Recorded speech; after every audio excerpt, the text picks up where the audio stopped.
our lives are, in a way, happenstance. They could be very different. And we can play games. We do this all the time. If I lived in the Middle Ages, what would my life be like?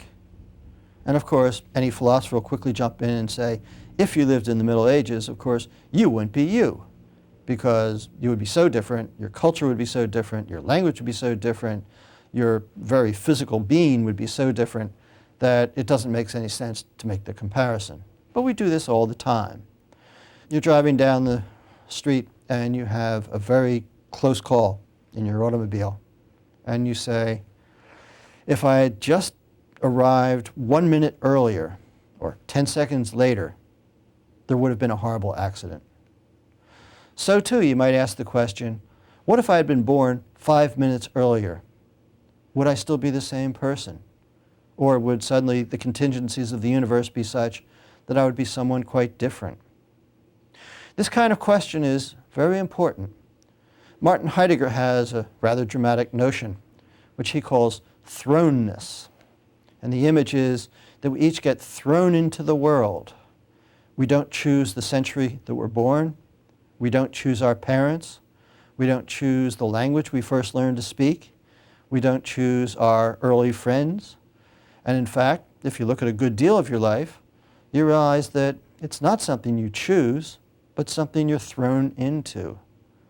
All of this is going to have to be weighed against this notion of existence, the idea of passionate commitment, the idea of personal choice.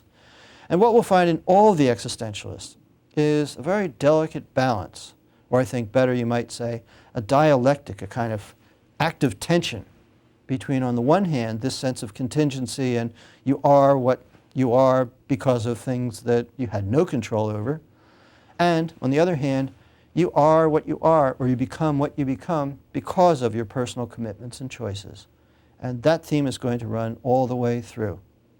Jean-Paul Sartre, for example, is often misunderstood. He talks about something he calls absolute freedom.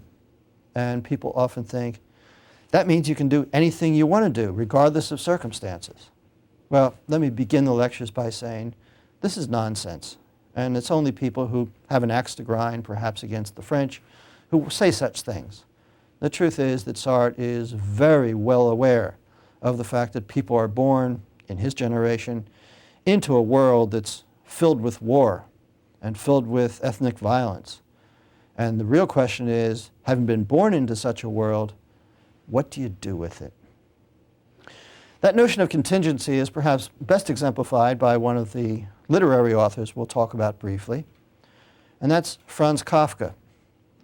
He has a wonderful short story called Metamorphosis, which begins with a rather startling sentence that Gregor Samsa, the hero, wakes up and finds himself turned into a giant insect. Sort of standard interpretation, think cockroach, since it's about the most noxious insect we can think of. Samsa is born and finds himself a cockroach. In fact, before that, he was a very bourgeois, I think we could say, little man. He had his job, he had his family, he dutifully went to the job every day, he dutifully supported his family. And suddenly he wakes up and he's completely different. It's a horror story. I've never seen it adequately filmed. I don't know how you would film such a story. But reading it, what makes it so horrible is the fact that Gregor Samsa does not wake up thinking like an insect, whatever that would be. He wakes up thinking like a clerk and a family member, and is somehow trying to cope with the impossibility of his new body. There's a sense in which existentialism takes us through such metamorphoses all the time, at least in the thought experiments that it presents to us. And the idea is that we find ourselves sometimes in very strange, even absurd situations, and in those absurd, strange situations, we have to figure out who we are and what we're supposed to do. There's a sense in which you might trace existentialism back to one of the keynotes of modern philosophy, and that is the French philosopher René Descartes. who said rather famously, "I think, therefore I am." Descartes said this as part of a rather lengthy argument, and this was, in fact, a premise that he was to use to prove all sorts of things, but that's not of interest for us here right now.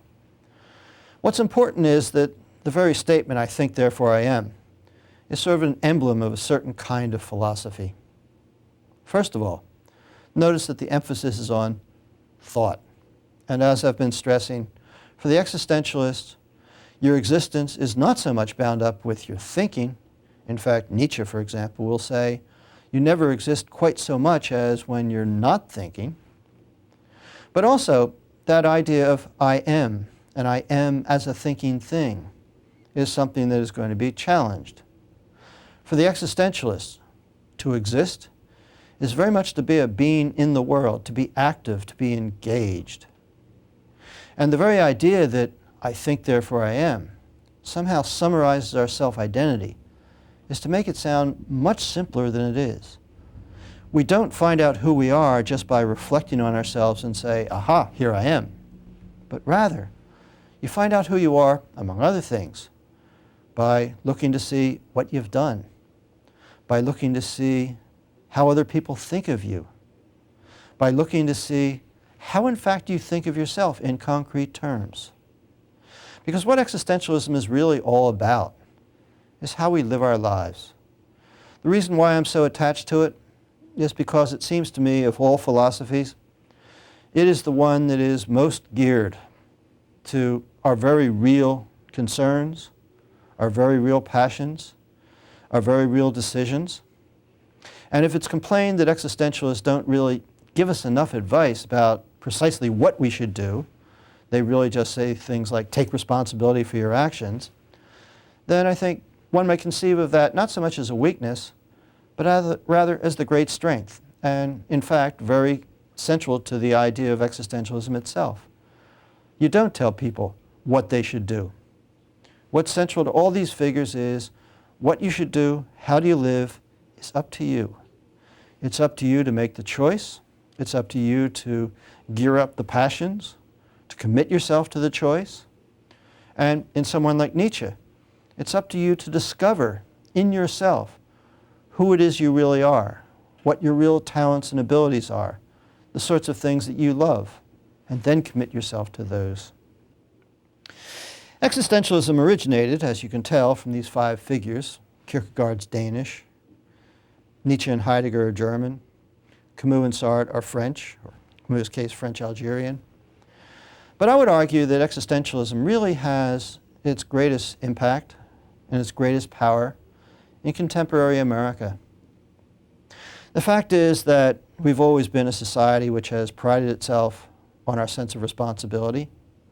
But I think we've all noticed with a certain amount of despair that in the recent decades, it's all shifted into a kind of sensibility of victimization, a sense that the world is moving too fast for us, a sense that, for example, in politics, we don't make a difference, a sense that religion has gotten somehow superficial, a mere facade, a kind of sham. And we're looking for something deeper. We're looking for something that we can call our own. We're looking for a sense of empowerment, to use a greatly overused contemporary word. The truth is, I think existentialism can give us that, because what existentialism talks about and constantly hammers away is the idea that we are responsible, we do have choices, no matter how complicated or fast-moving the world is, and no matter how superficial those around us might be. We are in charge of our lives. We have to make the choices. We have to understand exactly how dark life can be and figure out what to do with that, as well as figure out where joy lies and pursue that too. So in the lectures that follow, I'm going to be running through these various figures, starting with Camus, and I'd like to give you basically 24 different kinds of illustrations about how these theses play out in practice. Thanks.